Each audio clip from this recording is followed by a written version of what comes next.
this video, I'm going to show you how you can delete your post on Threads. If this video helps, please like and subscribe. So as you can see, I'm here on my Threads account. I published this, but I wish to delete it. If you are just getting started, first go to Threads account, open your app, go to your profile, tap on this profile icon down below, and this will list all the publications that you have on your Threads account. For my case, I have 2 publications. The first one is here that I published 1 minute ago, and the last one is this one I published 1 hour ago. I wish to delete this. So to do this, just tap on these 3 dots or lines that are next to it, and then we have an option to delete.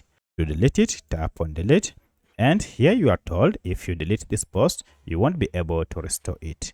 Confirm by tapping on delete, and this will begin the deletion process. And now our post has been deleted. So that's how you can permanently delete a post on your Threads account using your smartphone. If you have any other question, kindly let me know in the comment section. Otherwise, thanks for watching, and let's meet in the next video.